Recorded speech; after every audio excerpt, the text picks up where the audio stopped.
Siyanibingelela emakhaya kuphi nakuphi la nikhona. Nibe lo Mduduza Mkhwanazi ovela kwinhlangano Ithuleleni. Sinibeka namhlanje kuwumhla ka-15 June 2024. Ulanga la ngesabatha. Ngihamba nomama wakaXolo. Uhamba noludana wakho kaMthimkhulu. Udaba beze ngalo daba lika mfowethu indodana wakho umama ongenayo i-ID. Sebegqigqe kakhulu ka-Home Affairs. Bezama ukuthi atholele umfowethu i-ID ne-birth certificate.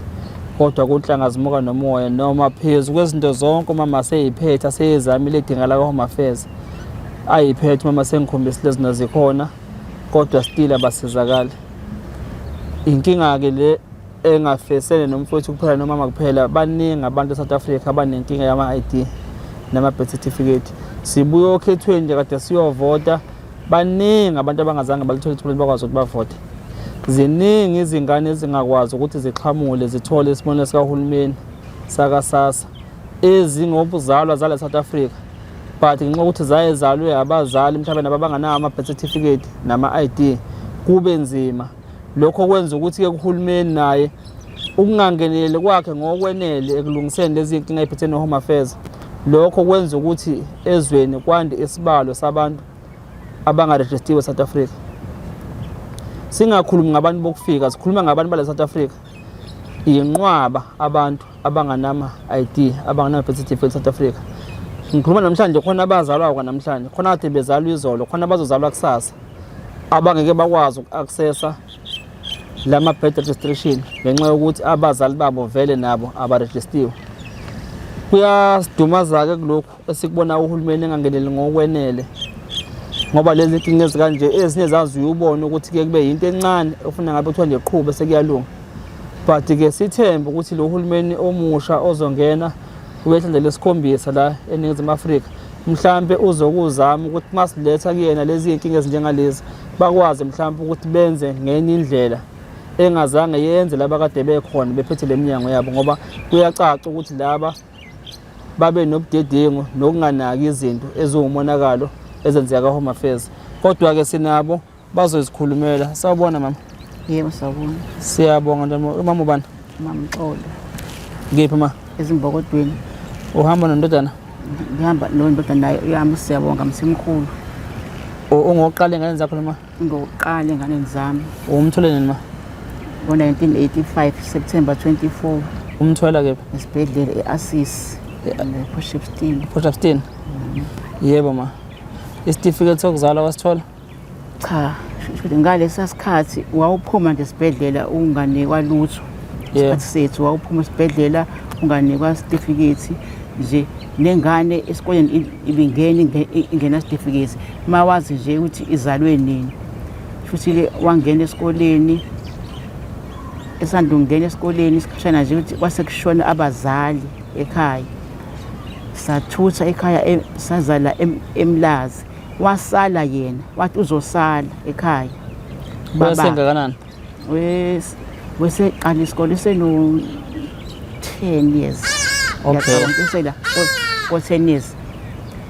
Wasala.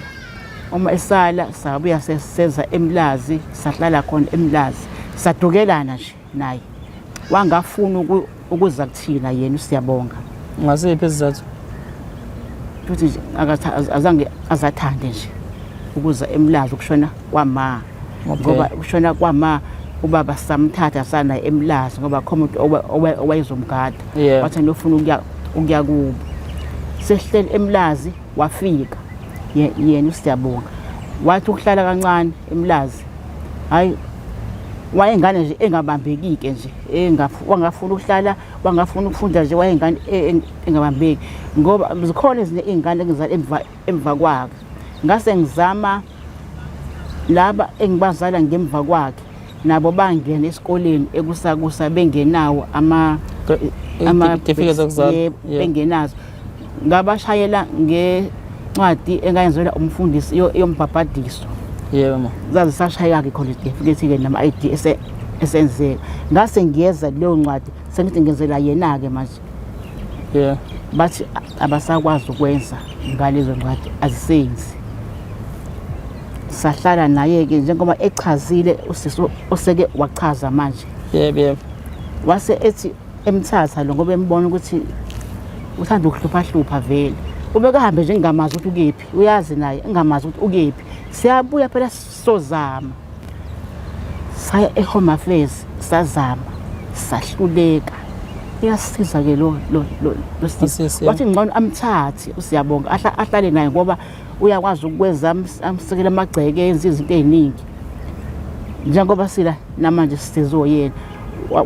Uhlala khona ke kade uyasebenza amenzele lezo zinto akasebenzi umsebenzi osile nje cha uphila nje ngokusebenza emzini abantu enze lokho nami angisebenzi mina ngihola u350 angisebenzi kwakona ngihola nje ngiphila nje ngo350 angisebenzi manje isifiso sami into ebese ngiyifisa manje sengihambe kakhulu sengikhathele angisazi manje ngenze njani nikathele nje lapha eHome Affairs angithola usizo nazi incwadi izinto ngiyafika nazo abakufunile ngibakhombisa angithola usizo futhi abanasikhathile nje abasebenzi abakhona sengize ngithike mina ngeke ngiqamba manga ngithi ngiyamzala cha sengifuna usizo lwe-DNA ongcono ongangisiza ke ngeke ngiqama ngithi owami cha owami uyena uqala angisazi ngenze njani ke ilokho nje ngisazi ngenze njani angithola usizo sukela ngo2020 2024 manje angithola usizo nje bathini kaHome Affairs babene nje bathi into engiyiphethe aliphelele ngiphinde ngilande ekhaya sengiphuma khona le ekhaya engakimzayele khona ngenza incwadi enduneni nencwadi ekhanseleni bangenzela abanasikhathi angazi ukuthi ngachaza ngithini nje eHome Affairs abanasikhathi nje esokuthi nje bangisiza angaze ngichaze kanje njengoba ngichaza namhlanje angazi ngithiwa nje ngichaze kahle abanasikhathi nje hayi lento asikuva nje asikuva bangabi nasikhathi sami yebo uthi ngichaze kahle ukuthi amaphepha kanje yiwo lawo bona lawo amanye akubona eHome Affairs ezinye okay akubona abanye inotice le birth registration le nansi school report ifuna uyibona yonke lento le yebo suke ifuna uyibona okay umzimbe municipality ilethe amasipala ekhansela econfirm ukuthi bayamazi benihlala lapha yebo behlala khona le okay ngisho khona lena incwadi ivela omakhelwane yebo abasho ukuthi bayamazi siyabonga lengaza okay nansi ibhaliwe labo basekhaya ukuthi bayamazi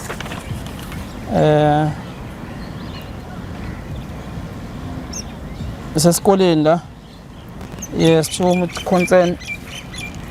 it may concern this letter serves to confirm that Siyabonga Mthimkhulu was a bona fide learner to above named institution.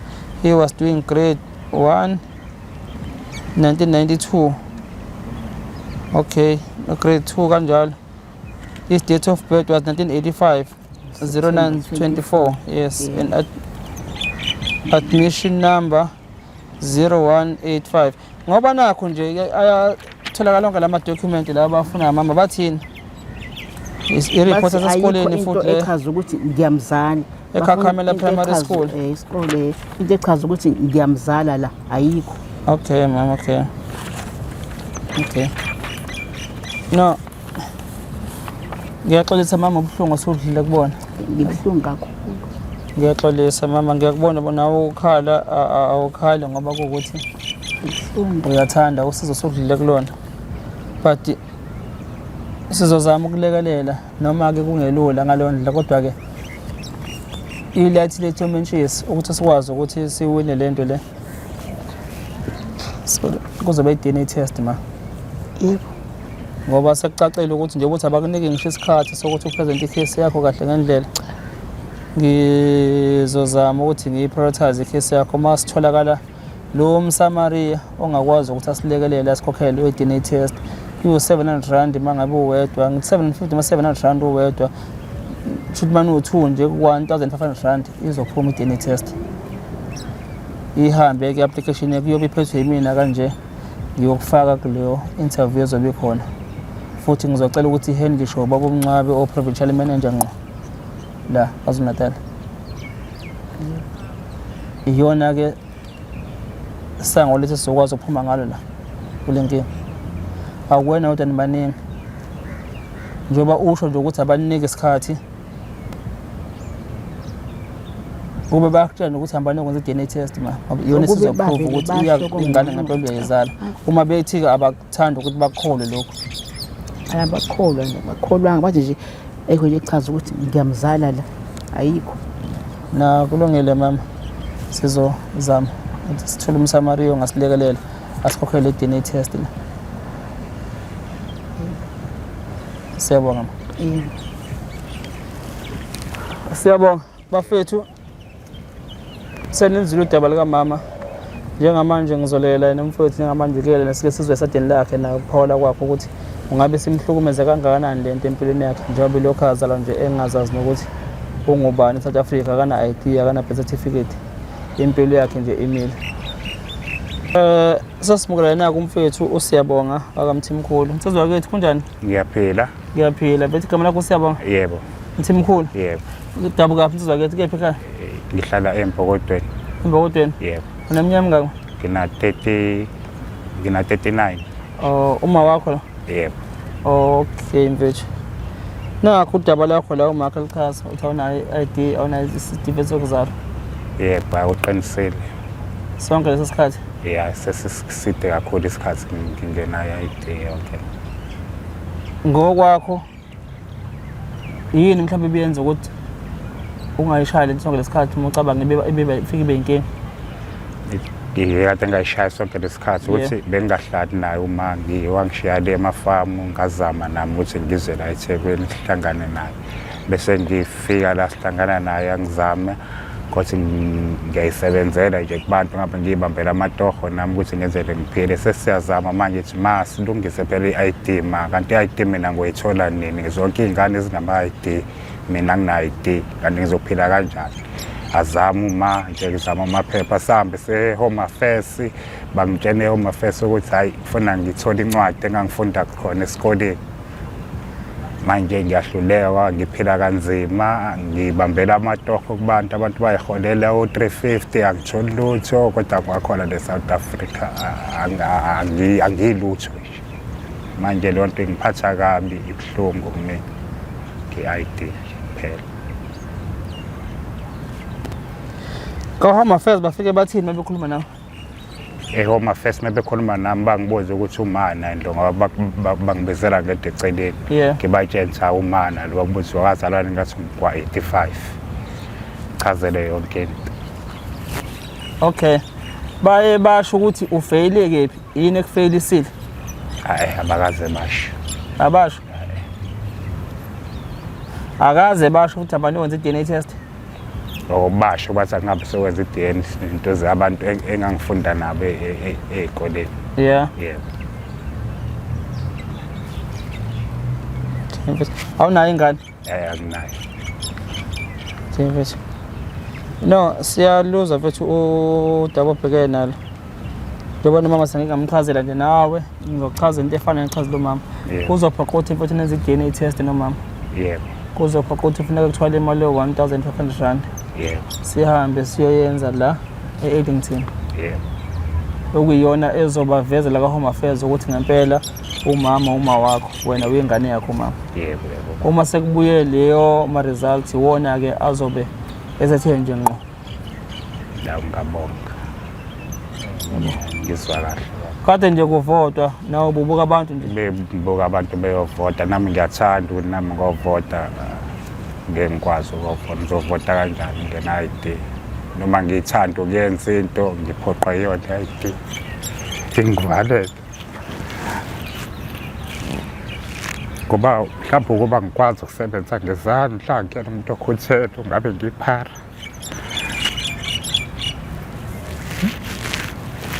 mhlawumbe ngabe ngilala khona lemgaqweni ngaba ngazi mhlawumbe ngabe kade sesisithi isikhathi osesibamba nama-ID bonke abantu iy'ngane zakini mina ngede ngingenayo. Hayi mfethu insizwa ekhaya. Sizehla mhlonishwa. Mfethu insizwa ekhaya mfethu. Fana kubuhlungu ngiyasibona isimo obhekene naso nokusona. Komunye umuntu-ke angasibuka nje asilalele angaziniki ngisho umzodwa mhlawumbe ukuthi ake ngene ecathulweni zakhe. Lo muntu lo onenkinga enje ngibona ukuthi ngabe mina ngiphila kanjani. Ngiyayazi mfethu inkinga obhekene nayo mntakababa yabo. Yebo. Ngiyayazi inyembezi zenu ngicabanga ukuthi ngifisa ukuyibona kuyinyembezi enjabulo kusasa. Danke baba. Ngizokusukumela lokho ukuthi kwenzeke. Yebo baba. Uma ngisaphefumula nje sangicela nje uNkulunkulu ngizokusukumela lokho. Awuzokugcina baba. Usisi mfethu okuyena okusizile ukuze nibe la nokhathalela udaba lwakho lomthintile ungathini mhlawumbe ke ngiyena nje ngakhombisa ukuthi ungigcinile ngiyabonga kakhulu lento ayenzile ngathi ngaphumelela egcineni ngithole i-ID ngojabula kakhulu ngiyena hayi mfethu ngiyabonga nje mfethu ukuthi ubekezele noma kunzima zikunethe ngoba abanye abantu bathatha mhlawumbe basekunje ingqondo ivele ijama mina thatha impilo yakhe. Yebo kunjalo. Omunye akube kanje agcina singena ngisho ezintweni ezirong ephambene nomthetho. Yebo. Ngoba unembezo sokungasekho kena ngoba nakhona engayihoyelanga ukuthi abe esigebengu.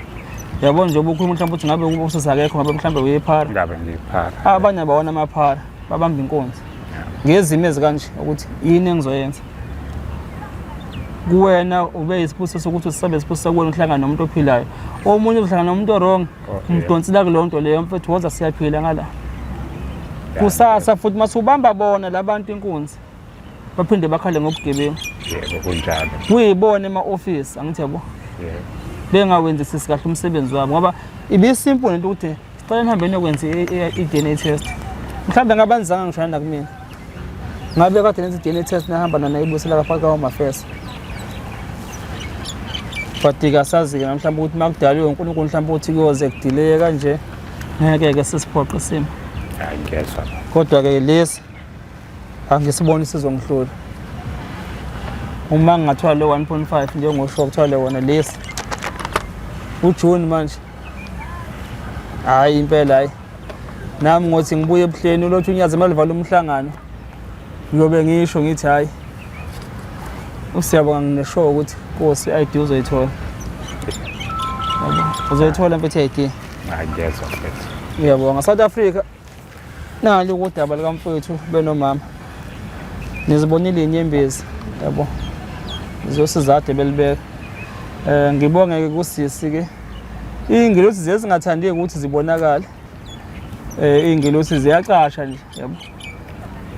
Kodwa ke uma ufunda eBhayibhelini kuthiwa zayivele eBhayibhelini leza namhlanje ezingafuni ukuvela futhi ngenxa yezona esinazo thina abantu abamnyama esiphila isikhathi samanje hayi mhlambe kunzima ukuthi zivele zibonakale. Sinosisi okuyena ke lo abade bekhuluma ngayo mama naye mfowethu ukhona nje kumanje la ngoba ngapha eceleni kwami ukuthi ke ayathanda ukuthi avele nezindleko mthazi babe la nje uyena ngane zakwethu. Siyababonga abantu abanjengaye. Siyababonga abantu abanjengaye ngathi bangande South Africa. Nezwe ukuthi singakwazi ukuthi lishintshe ngoba uhulumeni akasoze wasenzela konke. Yes impela into kahulumeni le yena futhi ufuna buya ilungisa kodwa uyabona ukuthi abantu abasema-office abanye abanasineke sanele sokuthi basize abantu. So ke kuze kuvela abantu abangaphandle bazama ukulekelela. Nathi-ke njengenhlangano Ithuleleni siyazikhommitha ukuthi sizosukumela udaba likamfowethu. Siyazi nibaningi ngane zakwethu, siyazi nibaningi ebenisitha ngendaba zama-ID. Kunohlelo befuneka silenze nje ngonyaka odlule agcine luphazamiseka. Sase sithi asime nathi ngoba ubone ukuthi bese kuphithizela nje umoya ukuthi kubhekwe okhethweni. Angekho umuntu bengasengakwazi ukuthi akunike isikhathi akulalele yonke into ebeyibhekiwe nje bekubheka ukuthi abantu balungiselela ukhetho. Sinethemba ukuthi lo uhulumeni ozokwazi ukuthi angene njengamanje. Sizothi mangabe sivela kuyena sizozendlala njengenhlangano Ithuleleni sendlala futhi ukuhlupheka nosizi lwabantu ababhekene nalo la ka-Home Affairs. Mhlambe sithemba ukuthi mhlambe indlebe yakhe iyokwazi ukuthi izwe ngoba kusasa sizoba nenkinga la South Africa. baningi abantu abangarejistiwe South Africa. Uma ngakunika nje ama-state ngizomangala, but ngizobuya nawo mangenze ividiyo futhi ngimtshele ukuthi la nje itheku lilodwa liney'ngane ey'ngakana ezingarejistiwe esikoleni. IKwaZulu Natal iney'ngane ezingakanani ezingarejistiwe South Africa, ngoba ukungarejisteki kwengane uma ngabe ingena-certificate kusuke sometimes kubhajwe kumawayo kubazali bayo ukuthi khona inkinga even yangemuva. Ngenhlanhla-ke la umama unayo i-ID, but kule isimple umfowethu kuphela ongenayo i-ID okuzokwazi ukuthi bamenzele. Kwabanye uthola ukuthi ingane ivinjwe ukuthi umama vele akanaso certificate akanayo i-ID. Umuhlehla futhi kumama yemumva nakhona emumva. Kufana njengepepe elihambisa amanzi, mangabe liblockile phambili akudluli lutho. Sizozama-ke ukuthi silisukumele udaba lukamfowethu. Siyacela-ke kulabo abangakwazi ukuthi basilekele ngempela amakhesi anjengalawo uma bengakwazi ukuxhasa ngaleyo nto ukuthi kwenziwe i-DNA test. Asidinge imali ezakuthini, ukuyokhokha nje kuphela laphana e-Addington benziwe i-DNA test, kubuye i-report, sithathe yona sishone ka-Home Affairs siyoyi-submit, akwazi umfowethu ukuthi arejistwe i-late birth registration ukuze athole isitifiketi esizokwazi ukuthi simenzele ukuthi akwazi ukushaya i-ID. Siyabonga, nisale kahle emakhaya.